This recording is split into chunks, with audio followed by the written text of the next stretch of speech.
Hoje nós vamos estudar a primeira parábola de Jesus, que foi a parábola do semeador. Antes de lermos, vamos entender nesse texto que eu compartilhei com vocês aí no nosso canal no WhatsApp.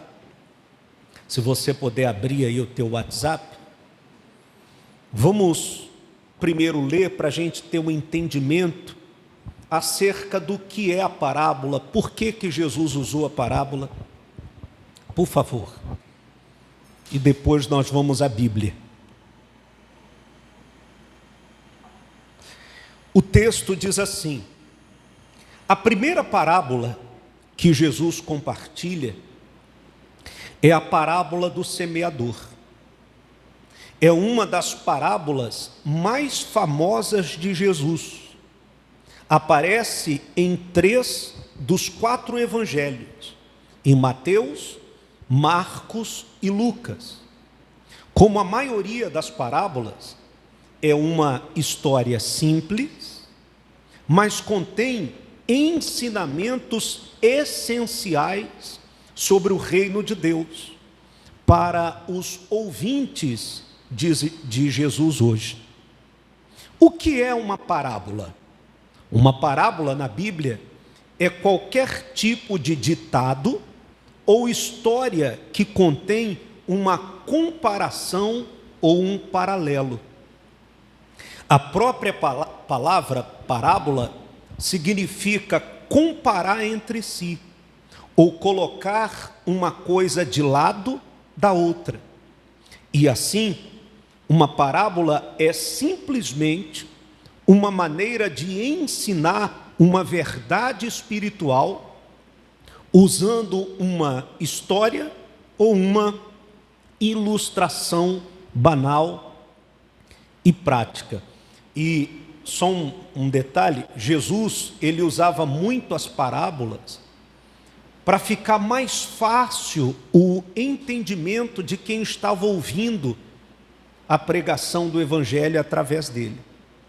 Então ele pegava uma história, você vai, ao longo dos estudos que nós vamos fazer aos domingos, você vai perceber, e a gente vai ler muito sobre isso, que algumas histórias eram apenas histórias. Não era uma coisa real que Jesus viu, Jesus presenciou. Jesus pegava uma ilustração. Ontem faleceu o Ziraldo, né? A maioria cartunista, né? Muito importante, enfim. E era a especialidade dele, era isso. Criar histórias, né? Criar histórias da mente dele. A maioria das histórias dele não eram reais, eram criações. Então, muitas parábolas de Jesus não foram reais. Era uma história que ele pegou, um exemplo que ele pegou, não era uma mentira, era um exemplo. Você que é pai, que é mãe, lembra quando você começou a ensinar as coisas para os seus filhos, quando eram crianças? Que muitas histórias como o lobo mau e Chapeuzinho que você contou para eles, muitas histórias que você nunca viu, nunca presenciou e sabia que não era real, e você contava apenas para ensinar, para ficar mais fácil deles entenderem o que você estava querendo ensinar. Era assim que Jesus fazia. É como a parábola, eu não vou entrar nela hoje, mas essa aí vai ser uma das mais especiais, do rico e do mendigo, que um morreu, foi para o seio de Abraão, outro morreu, foi para o lugar de tormento, e lá eles dialogavam entre si, ao ponto do rico pedir para Abraão molhar o dedo na água e refrescar a língua dele. São histórias. Jesus pegou uma história para fazer as pessoas entenderem a importância do reino de Deus, da palavra, a importância de você aproveitar as coisas em vida. Então, muitas parábolas não eram reais. Mas quando você não conhece o lado teológico da Bíblia, que isso que a gente está estudando é o lado teológico da palavra, você, além de não entender, você acaba dizendo amém para todo mundo. É o que eu falava domingo passado, que os crentes pegaram, por exemplo, essa parábola e criaram um inferno particular. E no inferno dos crentes, eles colocaram tudo que não presta. E começaram a usar o inferno deles para amedrontar os outros.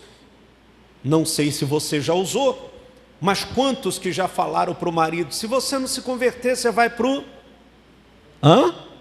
Quantas mães que já usaram isso para o filho? Se você não se converter, não parar de fumar, de beber, você vai para o inferno. Mas o que é o inferno? O que é o inferno? O que é o lugar de tormento? A gente vai aprender tudo isso no decorrer do estudo das parábolas. Então hoje nós vamos falar da parábola do semeador. Vamos ler primeiro na Bíblia, depois a gente volta para o texto lá do WhatsApp. Mateus capítulo 13, a partir do versículo 3. Mateus capítulo 13, a partir do versículo 3. Se tiver muito frio aí, vocês falam, tá? Vamos? Versículo 3 diz assim: Jesus ensinou-lhes então muitas coisas por meio de parábolas como esta. Eis que um semeador saiu a semear. Enquanto realizava a semeadura, parte dela caiu onde? À beira do caminho. E vindo as aves, a devoraram. Outra parte, versículo 5. Outra parte caiu em terreno rochoso, onde havia uma fina camada de terra, e logo brotou, pois o solo não era profundo. Porém, quando veio o sol, as plantas se queimaram, e por não terem raiz, secaram. Versículo 7. Outra parte caiu entre os espinhos. Estes, ao crescer, sufocaram as plantas. Versículo 8. Contudo, uma parte caiu onde? Em boa terra, produzindo generosa colheita a 100, 60 e 30 por 1. Aí Jesus finalizou no versículo 9 dizendo assim: aquele que tem ouvidos para ouvir, que ouça. Agora, vamos entender o que Jesus quis falar quando ele disse que uma caiu no meio do caminho, outra na rocha, outra em meio aos espinhos, e por último, a última semente caiu numa boa terra. A semente da qual Jesus se referiu aqui é o Evangelho. A semente é a palavra de Deus. Essa é a semente. O Evangelho é uma semente. Vamos voltar lá para o nosso texto no WhatsApp, que diz assim: Jesus descreve 4 lugares onde a semente caiu. Primeiro lugar, ao longo do caminho. Nós lemos aí agora. Os campos nos dias de Jesus eram dispostos em faixas longas e estreitas. E os agricultores usavam o solo entre as faixas como caminhos. Esses caminhos acabariam sendo derrubados por toda a caminhada. As sementes simplesmente ficaram no topo do caminho e assim os pássaros desceram e as comeram. Você já deve, quem é da roça conhece melhor do que eu, mas você já viu que na roça tem aquelas trilhazinhas por dentro do mato? Né? O senhor serviu na selva, né? não tem as trilhas por dentro do mato?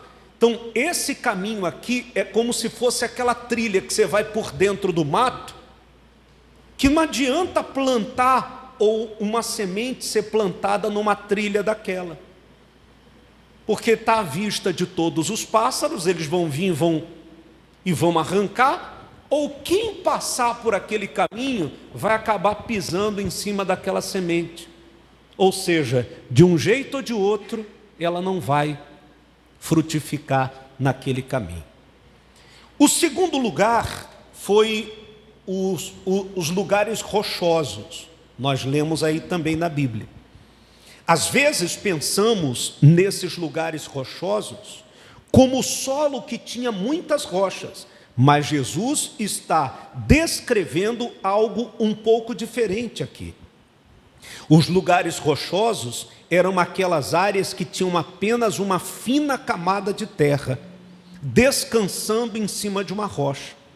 O sol aquecia este solo rapidamente, a semente germinaria e brotaria, mas as raízes pararam na rocha e a planta literalmente morreria de fome por falta de umidade. Foi exatamente o que aconteceu com essas sementes que caíram nos lugares rochosos. Quer dizer, até tinha uma camadinha de areia, mas como que ela ia criar raízes se por baixo daquela camada de terra era rocha? Não tinha como também criar raízes. O terceiro foi entre os espinhos. Parecia um bom solo, mas também continham as raízes das ervas daninhas naturais daquela área.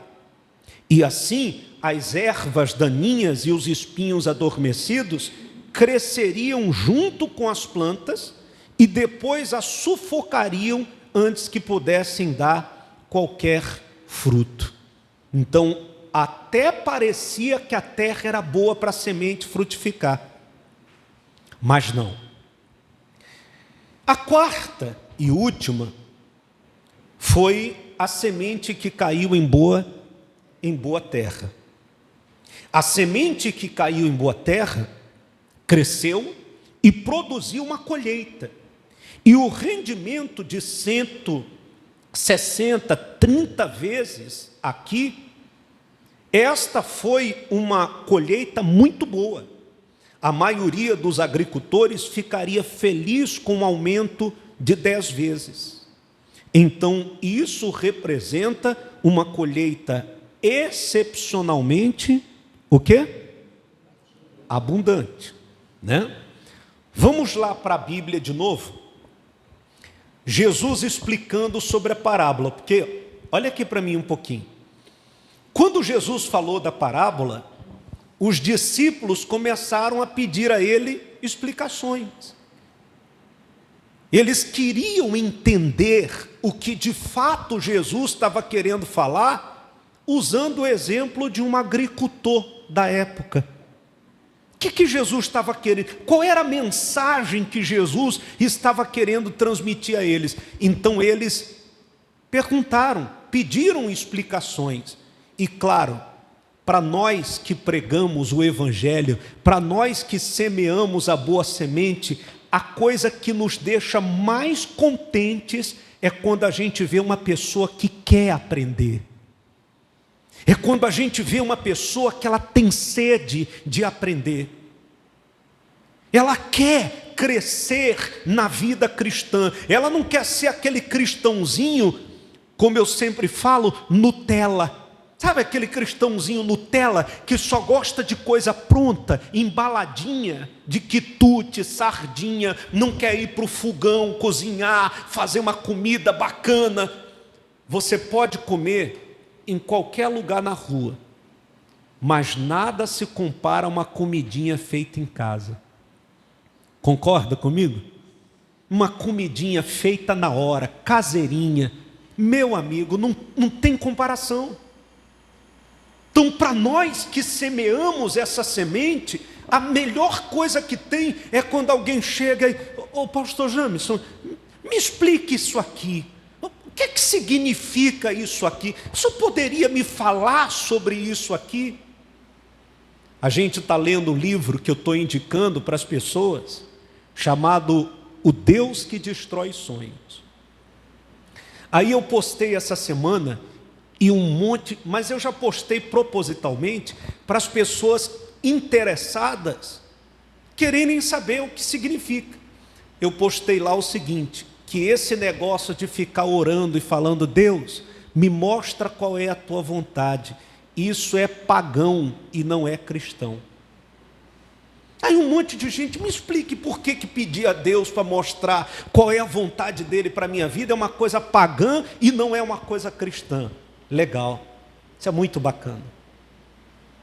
Por outro lado, tem aquelas pessoas que não querem crescer na vida cristã. São aquelas pessoas que ela quer ter a base da vida dela cristã fixada, sabe em quê? Em elementos. Uma senhora falou para mim assim, pastor James, eu amo o senhor e a Márcia. Como eu amo vocês. Olha, pastor James, eu amo vocês. Mas eu não consigo ficar lá na sua igreja, porque lá o senhor não dá nada. Se o senhor desse pelo menos a garrafinha de água domingo, eu ficaria, porque eu estou acostumada com isso. Falei para ela, muito obrigado pelo amor que a senhora tem pela gente, mas eu não vou me render à senhora para a senhora frequentar a GV. Eu não vou me render aos seus costumes antigos. Lá no início da igreja, quase 3 anos atrás, maio agora faz 3 anos, e a gente vai mergulhando no Evangelho e vai aprendendo, porque eu também estou na fase de aprendizado como vocês. De repente um pouquinho mais na frente, mas a gente está aprendendo, tudo é muito novo para nós. Então lá no início, quem está com a gente do início ainda lembra que de vez em quando a gente, para agradar os gregos e troianos, levante a água para abençoar. Mas o Evangelho vai mostrando para a gente que a nossa base cristã não tem que estar em elemento, em sal, em pedra, em anel consagrado no Monte Sinai. Nossa base cristã tem que estar no Evangelho de Jesus. Amém? No Evangelho. As nossas raízes cristãs não podem estar fixadas numa rosa, numa estola que é para judeu, não é nem para gentil, isso é coisa de judeu, num quepazinho, numa coisinha, num papel do salmo que você pendura na porta. Não, isso é para crente Nutella ou inocente, mas para nós que queremos Jesus, nossa base cristã. E se você tem filhos, e você quer que os seus filhos tenham uma base cristã, não ensine essas coisas para eles. Testemunhe para os seus filhos, mostre para os seus filhos que a base cristã tem que ser o Evangelho. Isso aqui. Tem muito católico, ubandista, quimbandista, que eles têm mais frutos do Evangelho do que muitos crentes. Lembra que eu falei domingo passado, que a moça católica devota frequenta a Umbanda e abriu as portas da casa dela com maior amor para a gente fazer o evento das mulheres sábado retrasado. E um casal estava assistindo o nosso culto domingo, me viu falando sobre isso, estava assistindo no YouTube. E foram tocados também. Eles tinham comprado 40 cadeiras, 10 mesas para abrir um restaurante, mas aí mudou os planos. Aí me viram falando sobre isso e foram tocados. E hoje vieram e deixaram, está ali na frente, doaram as 40 cadeiras e as 10 mesas para a gente fazer o trabalho social. A gente só tinha 4, agora tem 14. É assim, isso é a base, o Evangelho. É isso aí. Ensine isso para os seus filhos. E o Evangelho não fala sobre odiar as pessoas, sobre criticar as pessoas, sobre perseguir as pessoas, sobre excluir pessoas. O Evangelho fala sobre amor, união, respeito, consideração. Isso é o Evangelho. O Evangelho fala sobre a gente não se sentir melhor do que ninguém. Todo mundo no mesmo nível. Eu não sou melhor do que você. Hoje eu estou na condição de ensinar, mas amanhã pode ser você. E eu estou trabalhando para isso, para a gente poder chegar amanhã e falar assim: Francisco, dê a palavra aqui hoje para os nossos irmãos aí. A gente está trabalhando para isso. E você, sem nenhum constrangimento, você vai falar do que você vive. O Evangelho de nosso Senhor Jesus. Amém? Ainda aí em Mateus, capítulo 13, vamos ver Jesus falando para os discípulos, explicando a parábola. Capítulo 13, a partir do versículo 18. Portanto, Jesus explicando para eles: atentai para o que significa a parábola do semeador. Quando uma pessoa escuta a mensagem do reino, o Evangelho, a pregação do Evangelho, mas não compreende, vem o maligno e arranca o que foi semeado em seu coração. Estas são as sementes que foram semeadas à beira do caminho. E se a gente reparar, as 3 primeiras sementes que Jesus falou, os 3 primeiros tipos, representam os obstáculos, que são muitos, para que o Evangelho de verdade seja pregado. Gente, vocês sabem disso porque hoje vocês estão vivendo isso. É muito difícil falar de um Evangelho sem barganhas. O mundo não te aplaude. As pessoas não te aplaudem. Você deve ter perdido amizades, ou deve ter sido criticado, só porque você um dia falou assim: a partir de hoje eu vou edificar a minha vida no Evangelho da graça, não no Evangelho das barganhas. Você deve ter tomado pedrada, deve ter sido perseguido, deve ter ouvido indiretinha. Você deve ter passado por isso. E se não passou, prepare-se para passar. Dentro da sua casa.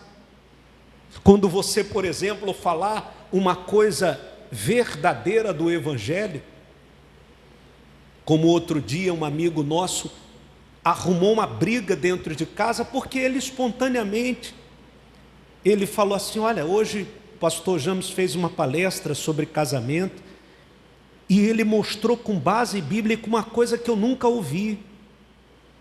Ele mostrou na Bíblia uma coisa que eu não compreendia dessa forma. Ele falou sobre a questão de tomar a ceia sem ser casado. E ele estava explicando o que é o verdadeiro casamento para Deus. Meu amigo, esse amigo meu me contou que a esposa dele, religiosa, de uma igreja evangélica, acabou com o domingo deles. Que negócio é esse? Está errado. Mas interessante que eles falam está errado, mas eles nunca mostram aqui a base bíblica. E eu falava que o casamento para Deus não é o papel do cartório. O papel do cartório serve só para os homens.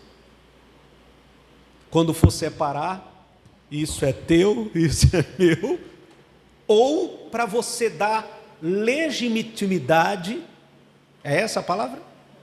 É? Para você tornar legítimo a sua união com a pessoa. Poxa, eu assumi perante os homens a Márcia. Quarta-feira eu fiz 25 anos de casado, bodas de prata. Poxa, eu legitimei isso há 25 anos atrás, para os homens.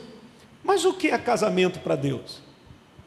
Se casamento no Brasil chegou o primeiro casamento no cartório, 1900 e...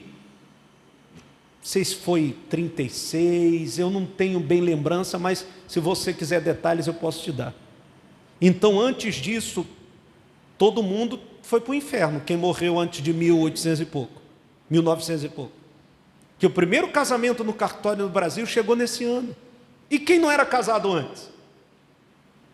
E você acha que na hora que nós comparecermos diante de Cristo no tribunal, Ele vai falar assim: sua mansa, cadê o documento do cartório? Deixa eu ver se você era casado ou era amigado. Você acha que Jesus vai fazer isso? Então, o que é casamento para Deus? O que é que vale para Deus? Fidelidade, respeito, cuidado. Você deve conhecer casal que nunca casaram no papel, mas que vivem uma vida. Eu conheço casais assim. Ah, isso quer dizer então que eu posso viver amigado? A decisão é sua. Amaziado. A palavra amaziado não tem nada a ver com o que a gente aprendeu. Tá? Nada a ver. Vai lá no YouTube que tem palestra sobre o assunto. Tem nada a ver de amaziado. Mas amaziar-se era uma prática de prostituição. Essa palavra foi criada porque havia no lugar onde as mulheres vendiam seus corpos e os homens iam para lá para praticar promiscuidade. Não tem nada a ver, duas pessoas moram juntas, é amaziado. Então, casamento para Deus é isso. Agora, é muito legal você poder assumir diante dos homens a pessoa que você ama. Ou não é? Pô, eu assumi de papel passado. Isso dá uma segurança. Não é que garante longevidade, mas dá uma segurança. É uma prova de amor para a pessoa. Então, olha o que é o Evangelho. Por isso que eu reforço, a nossa base cristã tem que ser o Evangelho de Jesus. Gente, e é difícil, é desafiador. É desafiador para você manter, porque o Evangelho não dá lucro. O Evangelho não dá lucro. Eu sempre digo isso quando alguém fala, abriu a igreja dele, primeiro que a igreja não é minha, é nossa. A igreja não, a GV não tem dono. Quem é a GV? Eu e você. Não tem dono a igreja. Não tem um só que fala e todo mundo abaixa a cabeça e diz amém. A igreja é de todos. Amém. A igreja é de todos, é para todos, é nossa. Por isso que eu digo que a responsabilidade de pregar o Evangelho, de manter, não é só minha, todos nós temos a responsabilidade. Todos nós, não é só minha. Então, assim, hoje eu assino pela igreja, hoje está lá o presidente, aí eu tenho, porque tem que ter uma pessoa. Mas amanhã, Jesus pode colocar você como presidente da GV. E qual o problema nisso? Amanhã você pode ser o presidente, você fala. Futuramente a gente tem planos de fazer isso. O conselho hoje da igreja é formado por 20 pessoas. 20 pessoas. Então não é só eu que falo, que penso, que mando, eu sou o xerifão. Então quando alguém fala, abriu a igreja dele para ganhar dinheiro. Gente, o Evangelho não dá lucro. Eu tinha um salário de mais de 20 mil reais, fora as comissões mensais que eu tinha. Hoje a gente vive com 3 contos. E posso ser sincero? Sou muito feliz por isso. Eu abri mão de um salário de 20 mil, fora as minhas comissões mensais. Vida de luxo. Os melhores carros, as melhores casas, sempre anos morando assim. Minha família sabe disso. Cartão cartão, limite. Hoje eu sou feliz com o meu cartãozinho do Nubank. Limitezinho, 1.200. E fico vigiando para não gastar tudo, para quando chegar na hora não me apertar. Graças a Deus por isso. Mas hoje eu tenho paz aqui, ó. Então, é luta para pregar o Evangelho, é guerra para pregar o Evangelho. E vocês sabem disso. E eu me sinto à vontade para compartilhar as dificuldades com você. Eu me sinto à vontade. Então vamos lá. Versículo 19. Diz assim, Jesus continuou falando. Versículo 20, né? Não é isso? O que foi semeado em terreno rochoso, esse é o que ouve a palavra e logo a aceita com alegria. Versículo 21. Contudo, visto que não tem raiz em si mesmo, resiste pouco tempo, e quando por causa da palavra chegam os problemas e as perseguições, logo perde o ânimo. Versículo 22. Quanto ao que foi semeado entre os espinhos, este é aquele que ouve a palavra, mas as preocupações desta vida e a sedução das riquezas sufocam a mensagem, tornando-a infrutífera. Versículo 23. Mas, enfim, o que foi semeado em boa terra é aquele que ouve a palavra e a entende. Este frutifica e produz grande colheita. Alguns 100, outros 60 e ainda outros 30 vezes mais do que foi semeado. Então, os três primeiros solos dos quais Jesus falou, ele mostrou as dificuldades do que é semear o Evangelho. Então, a primeira dificuldade, Satanás, que a gente sabe que as guerras espirituais existem, é uma batalha. A segunda é a falsa profissão de fé. O que é uma falsa profissão de fé?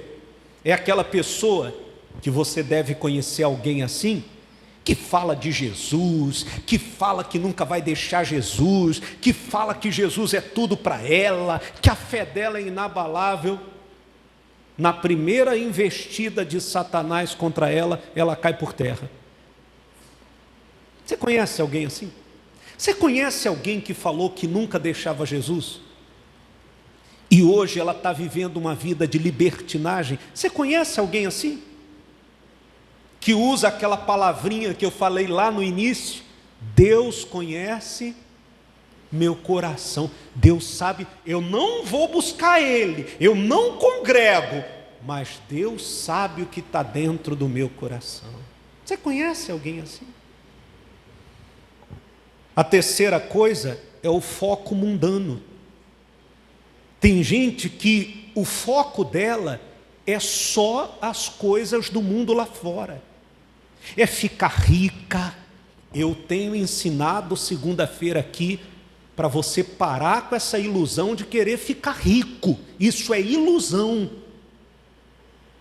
Pastor James, mas eu tenho que querer ficar pobre? Não, você tem que querer ter liberdade financeira. Essa é a palavra. Qual que é a palavra? Quando você tem liberdade financeira, é porque você consegue ter a sua vida organizada, ter as suas coisinhas, fazer sua viagem, sabe? Organizou a situação. Esse negócio de quero ser rico, vou ficar rico, isso é ilusão. É a ilusão de coach que fica na internet, é a ilusão da teologia da prosperidade. Que muitos de vocês sentavam para me ouvir, quando eu falava, vai arrebentar, quem vai ficar rico, você vai descer aqui de helicóptero. teologia da prosperidade. Nós cristãos não temos a visão de ficar ricos. Temos a visão de ter liberdade financeira. Para quê? Para você abençoar a sua família. Tem gente da sua família que, se você tiver condições, você ajuda financeiramente. Tem muita gente na sua família que precisa ser ajudada financeiramente. Mas você ajudaria? Ixi, vou até beber água. Vocês disseram sim para o lado de dentro. Cruz credo, Senhor. Quero morrer teu amigo. Você ajudaria? Será que você ajudaria? Será que você, tendo liberdade financeira, você ajudaria o seu próximo? O Evangelho? Será que você teria coragem de chegar e falar: pastor James, a despesa mensal da GV é quanto? 20 mil, 22? Esse mês eu pago. Dia 12 os aluguéis, manda aí o Pix, a conta aí, vou botar esses 8 mil aí na conta da igreja para o senhor resolver aí pagar os aluguéis. Será que você faria? Então, cuidado com foco no mundo. Quero ficar rico, eu vou trabalhar, eu vou ter isso, eu vou ter aquilo. Aí o teu foco é só o mundo. Quero viajar, quero passear. E você esquece das coisas mais importantes da vida. Quer voltar para casa. Você já parou para pensar o quanto é abençoador voltar para casa? Quando vocês saírem aqui da igreja, para onde vocês vão? Quem vai voltar para casa? E quando você volta para casa, como é que você volta? Quando você trabalha o dia inteiro, quando você volta para casa, como é que você volta? O teu cantinho pode ser humilde, pode ter só uma rede. Mas, meu amigo, é a tua casa. E muita gente, porque tem o foco no mundo, ela deixa esses detalhes passarem desapercebidos. O foco dela vai se perder. A semente do Evangelho não vai dar fruto, não consegue entrar numa pessoa dessa. E por último, o bom solo, que representa o cristão em crescimento. É aquele que diz assim: não, eu quero aprender. Eu quero aprender mais, eu quero saber mais do Evangelho, eu quero entender o que é que significa, eu quero ter a minha vida edificada sobre a rocha que é o Evangelho. Tem sede, sabe, quer evoluir, quer se tornar um pai melhor, um filho melhor, um marido melhor, uma esposa melhor, quer se tornar um ser humano melhor, um patrão melhor, um funcionário melhor. E o Evangelho nos ensina não a sermos superiores a ninguém. O Evangelho nos ensina a sermos pessoas melhores. Então, esse é o significado da parábola. Que Deus tenha misericórdia de nós. Que nossas vidas seja como a terra que recebeu a boa semente e deu fruto. Que Deus nos ajude para que a nossa vida dê frutos. E se a nossa vida der frutos, muitas pessoas serão beneficiadas com os frutos. A esposa, fique de pé para a gente adorar ao Senhor. Uma esposa me mandou uma mensagem quarta-feira, que ela era uma mulher briguenta. Ela confessou: pastor, eu era uma mulher briguenta, eu cobrava do meu marido, eu era aquela mulher que sufocava ele, e era aquela mulher, igual o senhor falou na palestra, que a gente estava deitado na cama, ao invés de dar um cheiro, trocar uns carinhos, para ver se rolava alguma coisa, eu começava a falar das contas que tinha que pagar, da dívida, do boleto e do cartão, e não estragava o clima. Eu era uma pessoa insuportável, e eu queria que ele se convertesse de todo jeito. Aí quando eu falava para ele: você tem que ir para a igreja comigo, ele falava assim: ir para a igreja? Para ser igual a você? Vou nada. Eu me lembro do Romário uma vez, eu ouvi isso do Romário. Ele jogava no Fluminense, foi concentrar lá em Minas para jogar contra o Cruzeiro. Aí tinha um pastor que era muito amigo dele, que era meu amigo, falou: o Romário me chamou lá na concentração, vamos lá? Então, vamos. Aí entramos lá no quarto dele, no hotel, lá em Belo Horizonte. Aí o Romário: pô, pastor, ora por mim, falando para esse amigo meu. Eu estou macumbado, Romário, estou macumbado. Acho que as mulheres que eu tenho muita mulher, e tem mulher que fez macumba para mim, estou me machucando direto e nada dá certo. Aí o pastor falou assim para ele: Romário, você tem que se converter, rapaz, você tem que largar essa vida. Aí ele falou assim: ó, pastor, eu vou me converter. Agora, quando eu me converter vai ser para valer, porque para ser igual esses atletas de Cristo aí, que faz gol, aponta para o céu e quando termina o jogo, às vezes até dentro da concentração, traz um monte de prostituta para dentro da concentração e diz que é atleta de Cristo. Para ser assim eu não quero ser. Olha que vergonha, mau testemunho dos outros. Essa esposa falou para mim que ela era assim. Aí ficava querendo levar o marido na marra para a igreja. Aí ele: eu não, você vai para a igreja, parece que volta com um monte de demônio no teu couro. Era assim a vida deles. Aí ela rompeu com o sistema religioso, começou a ouvir as palestras, através de uma amiga dela, ela começou a acompanhar a gente, ouvir as palestras da família, dos casais, quarta-feira, que inclusive esse mês de abril, toda quarta, estou falando de casamento. Aí ela começou a ouvir e começou a mudar a maneira de ser, mudar o comportamento, mudar as atitudes, mudar até o tom de voz, porque ela disse que ela era do Nordeste, paraibana, e falava, sabe? Elas, como diz o forró, quem era aquele forró? Paraíba masculina, mulher macho, sim senhor. Não tem um forrozinho assim? E ela era assim, aquela mulher, parecia um macho. Se botasse um músculo e um bigode, aí ela começou a usar a voz doce. E mulheres, quando vocês usam essa vozinha doce, educada, não tem como o marido não se render. Se você pedir: troca, você tem que trocar, não vem crespar com a gente, porque o nosso lado homem não vem, não cola com a gente. É a nossa masculinidade. Deus fez o homem assim. Tem um ou outro, quando a mulher encrespa, é o tiririca da vida. Mas a maioria não é assim. Mas quando a mulher: amor, por favor, você poderia, minha coisa linda, eu amo essa sua barriga, meu amorzinho, você poderia me ajudar a trocar isso aqui? Acabou. Vocês são muito fortes quando vocês sabem usar as palavras certas, no tom certo. Ela começou a mudar com o marido.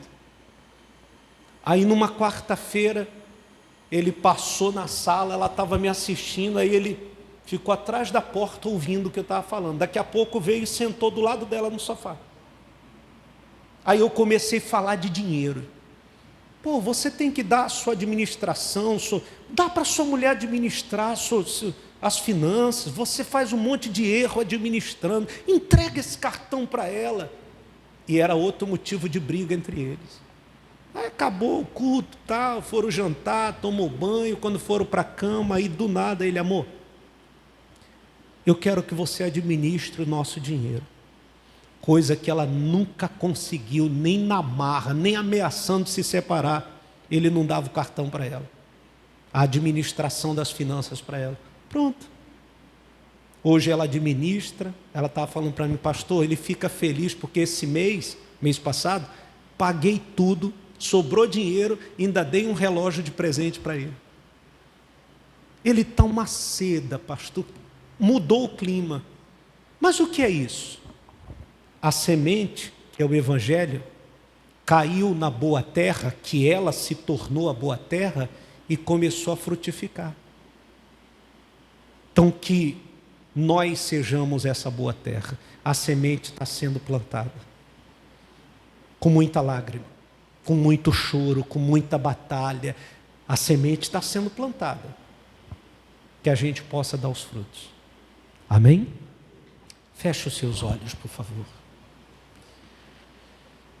E os frutos da sua vida, é claro,